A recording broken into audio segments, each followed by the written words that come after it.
तो नहीं टूटेंगे, लेकिन अभी ये नीचे के हैं वैसे भी गिरने पर नहीं टूटेंगे, मजबूत हैं क्योंकि इनको रोज़ पानी दिया जा रहा है। और पानी देने से जो है इनमें मजबूती आ चुकी है। आपको पता है कि आयुर्वेद में एक श्लोक है, ध्रुवम प्रणाम सानिध्यात त्याग गर्भ है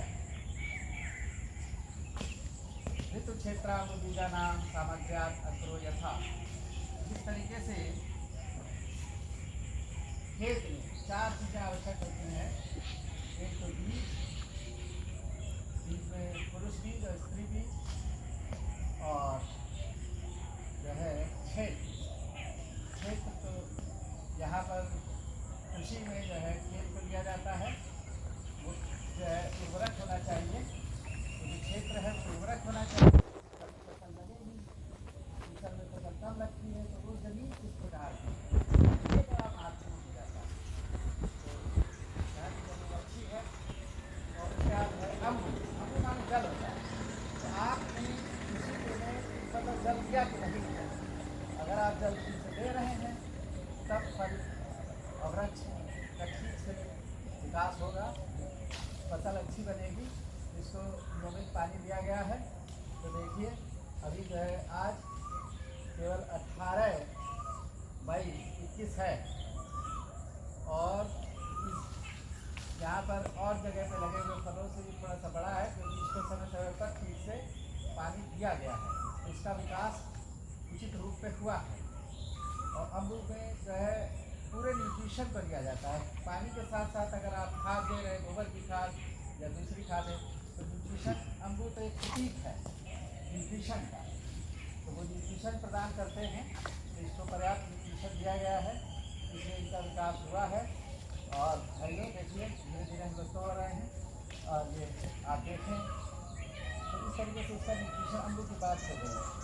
तो बीज की बात हुई, क्षेत्र की बात हुई, सामग्रियाँ संपूर्ण होता है, मतलब ये जो सामग्रियाँ ठीक होती हैं तब जो है खेत में जो है बीज अंकुरित होता है। और ऋतु भी एक इम्पॉर्टेंट चीज़ बताई गई है, जो जिसके कारण मैं नहीं बता पाया। इसी श्लोक में एक शब्द है ऋतु। तो ऋतु आने पर ही जो है फल या पौधा उत्पन्न होता है। जैसे कि करेले का भी मैंने आपको दिखा रहा था, तो वो अपने ऋतु आने पर ही फल देगा। और आम भी ऋतु आने पर ग्रीष्म में ही फल देगा, जाड़े में नहीं देगा। तो एक ऋतु है, तो इस ऋतु में ही फल लगता है। तो अब हम इसको एक्सप्लेन करेंगे दूसरे रूप में कि हमारे शरीर में ये चीज़ कैसे होती है और क्या होती है। तो ऋतु की जो गर्भ की स्थापना होती है उसके संदर्भ में ये श्लोक है। तो गर्भ की स्थापना के संदर्भ में हम बताएं कि स्त्री बीज जो है ओवम है और पुरुष बीज जो है स्पर्मेटोजोआ है। तो इस तरीके से है सीमेंट में रहता है। तो उनके मिलन से जो है फर्टिलाइजेशन से, मिलन का मतलब फर्टिलाइजेशन से जो है जाइगोट बनता है, और वो जो है बीज कहलाता है।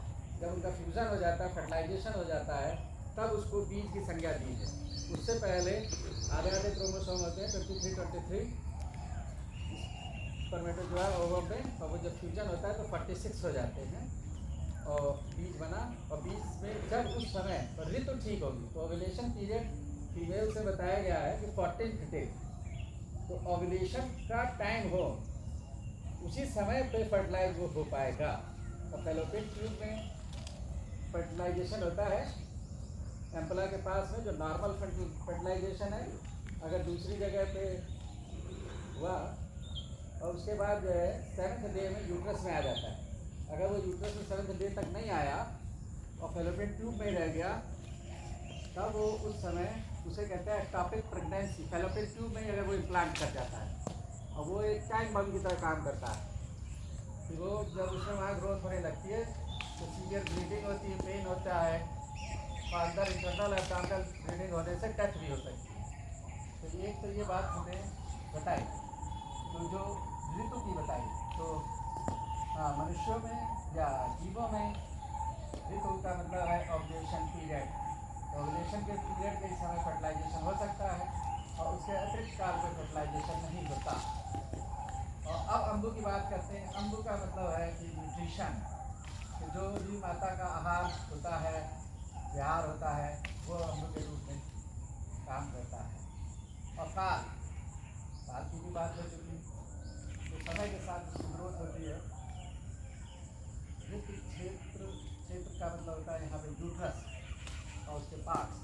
तो जो है जो नॉर्मल प्रेगनेंसी है, उसकी स्थापना आचार्य सुश्रुत चरक ने बताई है कि गर्भाशय में होती, सुश्रुत ने बताई है। और चरक का कहना है कुक्षी, तो वहाँ कुक्षी का भी मतलब यही लेते हैं, लोअर एब्डोमिनल पार्ट है जिसमें यूट्रस, तो कुक्षी में स्थापना होती है। तो चरक के अनुसार और सुश्रुत के शब्द उपयोग में वर्ग की परिभाषा में वो गर्भाशय है। तो गर्भाशय में क्षेत्र है। काल जो है ओव्यूलेशन पीरियड है। और बीज मैंने बता दिया, ईश्वर में जुआ है और ओवम है, और ये फर्टिलाइज होने से जाइगोट है बनता है, वो जो है गर्भाशय का बीज हो जाता है। तो इस आम्र में बीज होंगे, बीज बन चुका है, तो बीज के ऊपर ही ये फल लगा है और उसका हम लोग सेवन करते हैं और उसके बाद जब फेंक देते हैं तो वो बीज जो है खेत में पड़ा रहे, तो समय आने पर उससे पेड़ बन जाता है। तो भाई इस तरीके से चार बातें थी विद्यार्थियों, उसको ध्यान से समझें। प्राकृतिक रूप से आपको आज हम आयुर्वेद का ज्ञान दे रहे हैं, और क्योंकि प्रकृति के माध्यम से, प्राकृतिक रूप से ही अध्ययन कराया जाए तो और अच्छा होता है। आज का मौसम भी बहुत अच्छा है, बादल घिरे हुए हैं और कार्य होने के साथ साथ हम दो कार्य कर रहे हैं। एक तो आम तोड़ रहे हैं और साथ में अपने प्रिय विद्यार्थियों के लिए एक वीडियो बना रहे हैं जिसमें गर्भ सामग्री के ऊपर प्रकाश डाला। ऋतु क्षेत्रांत बीजा नाम सामग्र्यात अंकुरो यथा, जैसे कि खेत में ये चार चीज़ें ऋतु, क्षेत्र, अम्बु और बीज, ये जो है होती हैं, उसी तरीके से शरीर में भी चीज़ें हैं। ऋतु है, क्षेत्र है, अम्बु है और बीज है। तो ऋतु का मतलब है ओव्यूलेशन पीरियड, क्षेत्र का मतलब है यूट्रस और अम्बु का मतलब है न्यूट्रिशनल डाइट और द मदर, और उसी से न्यूट्रिशन या प्लेसेंटा के थ्रू जो है एम्ब्रियो को मिलता है और एम्ब्रियो डेवलप करता है। और बीज का मतलब हम बता ही चुके हैं कि जाइगोट है, और उससे पहले स्त्री बीज को बीज जब मिलन होता है तब जाइगोट बनता है। तो जो है गर्भ सामग्री के ऊपर हमने प्रकाश डाला और उसका संक्षिप्त वर्णन किया कि अगर इनमें विकार है, इनमें कोई विकृति है, पैथोलॉजी है, तो हम जो है अगर कुल बीज में दोष है तो इम्यूनोग्राम कराते हैं, मेल का टेस्ट कराते हैं, उसकी जांच करते हैं वो नॉर्मल है कि नहीं, इनकी संख्या और इनका विश्लेषण करते हैं। और स्त्री भी ओवम रिलीज हो रहा है कि नहीं, तो यूट्रस की बायोप्सी करके उसके माध्यम से हार्मोनल स्टेज और ओव्यूलेशन को स्टडी कर सकते हैं। और जो न्यूट्रिशनल स्टेटस को जानने के लिए ब्लड का एग्जामिनेशन करते हैं, और उसमें प्रोटीन और विटामिन, मिनरल्स, इन सब को एग्जामिन कर सकते हैं कि प्रॉपर न्यूट्रिशन हो रहा है कि नहीं। और ग्रोथ को जानने के लिए जो है अल्ट्रासाउंड करते हैं, अल्ट्रासाउंड या MRI करने के बाद हम लोग जान पाते हैं कि ग्रोथ ठीक चल रही कि नहीं, हर मंथ के हिसाब से कितनी ग्रोथ हुई, वो ग्रोथ हो रही कि नहीं। ऐसे यहाँ पे देखिए ग्रोथ हो रही कि नहीं, तो प्रॉपर ग्रोथ हुई है, इसलिए इस फल को आज हम तोड़ पा रहे हैं। इससे अचार भी बनेगा और बहुत टेस्टी होता है अचार। आम का अचार भी डाला जाता है, विशेष करके इसका थोड़ा कच्चा इसीलिए तोड़ा जा रहा है कि इसका अचार पड़ेगा। और दूसरी बात है कि खटाई बनेगी, इसका छिलका इसको छोड़ लेंगे और 4 या 8 पीस में कर देंगे, पहले छिलका उतार लेंगे तब उसके बाद 8 पीस करेंगे। और इसमें जाली पड़ चुकी होगी, अगर जाली नहीं पड़ी है तो अचार नहीं बनता, तो उसकी तब उससे पहले खटाई बना सकते हैं। जाली न पड़ने से पहले खटाई बना सकते हैं। तो छिलका उतारेंगे और फिर उसके 4 या 8 पीस करेंगे और फिर उसके ऊपर से इसके गूदे को जो है निकाल करके बीज को छोड़ देंगे और सुखाएंगे धूप में थोड़ा उसके ऊपर कपड़ा लगा देंगे कि कोई धूल लकड़ उस पर न जाए, और इस तरीके से उसको खटाई बनाएंगे। तो खटाई सुखा लेंगे तो जिस ऋतु में जैसे आम नहीं है और खट्टा नहीं है, टमाटर बहुत महंगा है, नींबू बहुत महंगा है, टमाटर या नींबू नहीं आ रहा है, तब हम खटाई के रूप में सब्जियों में हमें खट्टा करना है तो हम उस खटाई को ऊपर से डालते हैं। सब्जी बनाते समय प्रारंभ में डाल देंगे या फिर बाद में डाल लेंगे। तो महिलाएं इसको अच्छी तरह समझती हैं कि किस तरीके से खटाई का प्रयोग किया जाता है। ये कोई बहुत बड़ी रॉकेट साइंस नहीं, हमारे भारत की महिलाएं सारी खटाई बनाना, उसका संग्रह करना और ये सब अच्छी तरह जानती हैं। तो मैं तो इस समय इसका उपयोग कर रहा हूँ कि मन लगा रहे, आम तोड़ने में भी और हमारे दोनों कार्य हों, प्रशिक्षण भी हो और आम की तोड़ाई भी हो। तो भाइयों बहनों मित्रों विद्यार्थियों, ये कार्यक्रम चल रहा है, मौसम बड़ा सुहावना है। फिर से मैं अपने वीडियोग्राफर से निवेदन करूंगा कि वो आकाश चारों तरफ का दिखाएं। देखिए मोर बोल रहे हैं, बरसात का मौसम है और मोर बुलंद हैं और मोर अपना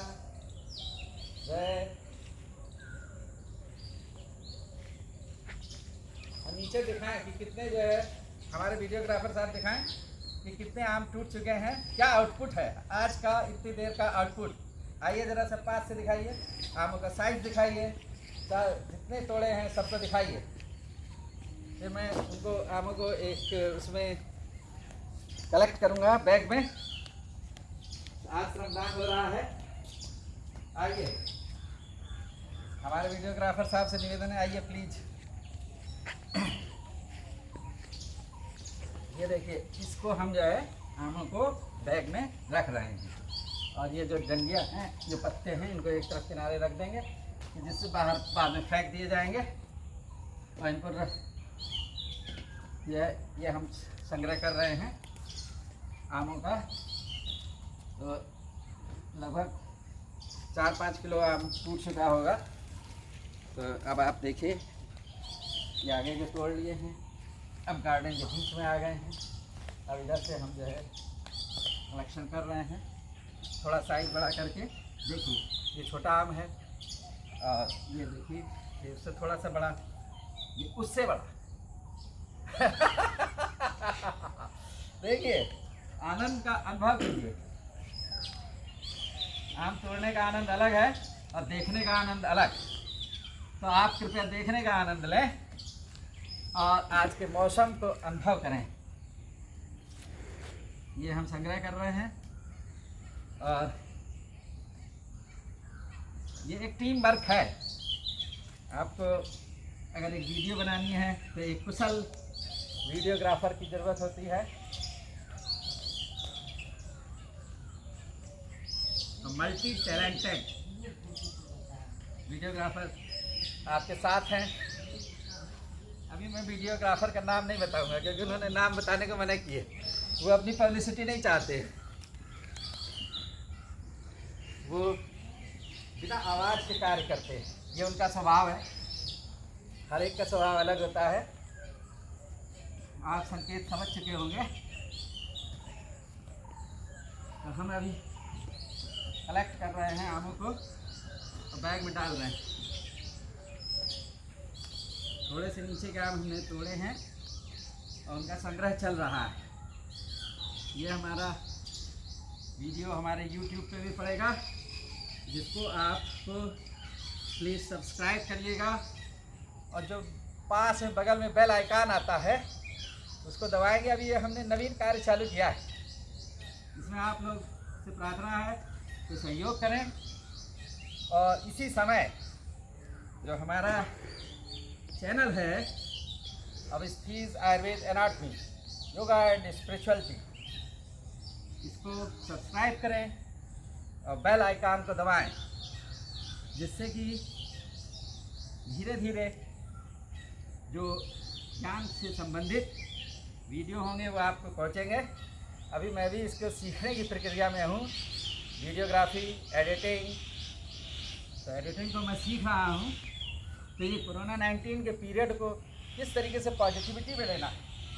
तो हम लोग इन कामों को नहीं जानते थे, क्योंकि हम तो रचनाशास्त्र, आयुर्वेद, एनाटॉमी के शिक्षक हैं, तो एडिटिंग और ये कार्य तो नहीं जानते, IIT और इनके कामों को नहीं जानते। लेकिन अब हम सीख रहे हैं, क्योंकि इस समय शिक्षा इसी माध्यम से हम अपने छात्रों तक पहुंचा सकते हैं।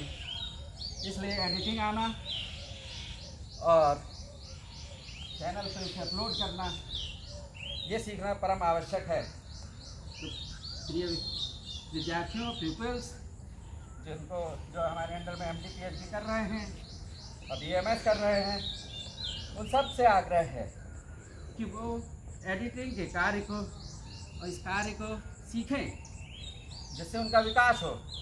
आगे का समय कंप्यूटर ही युग है, उसी से आप अधिक विकास कर सकेंगे, उसी के माध्यम से ज्ञान को प्रचारित और प्रसारित कर सकेंगे। तो देखिए, अभी तो हम आमों का संग्रह कर रहे हैं, यह आमों का संग्रह चल रहा है, और साथ साथ में अपने प्रिय साथियों से वार्ता चल रही है। ये देखिए, मोर खुश हो रहे हैं, साथियों का नाम लेते ही मोर खुश हो गए, मोर भी साथी बन गए हैं। अब वो प्रसन्नता में आवाज़ दे रहे हैं कि हाँ करिए वार्ता। मोर से जब वार्ता कर रहे हैं, मोर बहुत खुश हैं। और क्योंकि आज का मौसम बहुत अच्छा है, तो हम जो है संग्रह कर रहे हैं। अब थोड़े से आम और बचे, इनको संग्रहित करके फिर हम, ये देखिए डाली सहित थोड़ा टूट गया, तो इसको ऐसे तोड़ा, बहुत ध्यान से देखिए, और ये देखिए तोड़ा, पास में लाएं और ज़रा इसको, वीडियोग्राफर साहब इसको ज़रा थोड़ा सा जूम करें, जूम करके सीधे आम और हाथी दिखेगा, उसको 8 तक जूमिंग को ले जाएं।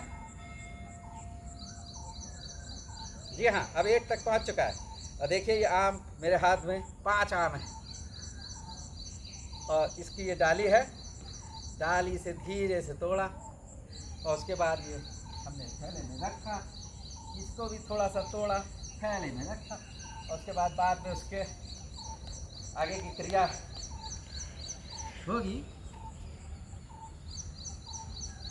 तो ये हम फिर संग्रह कर रहे हैं, जितने तोड़े पहले उनको संग्रहित कर लें।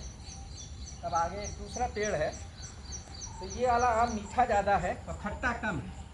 एक दूसरा हमारा एक छोटा सा पेड़ है, तो उसमें जो है खटास ज़्यादा है और वो गोल है।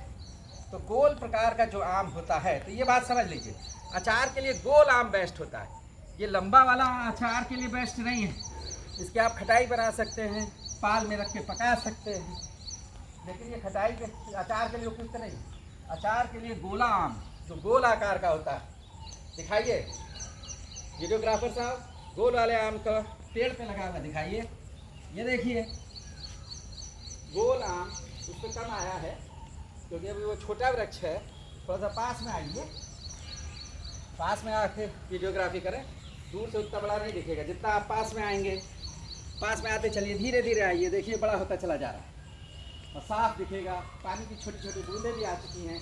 आइए और पास में आइए, ये एक, इसको देखिए, एक झोला लगभग 3/4 भर चुका है। आइए मैं दिखाता हूँ आपको, आमों को देखिए, पास से देखिए,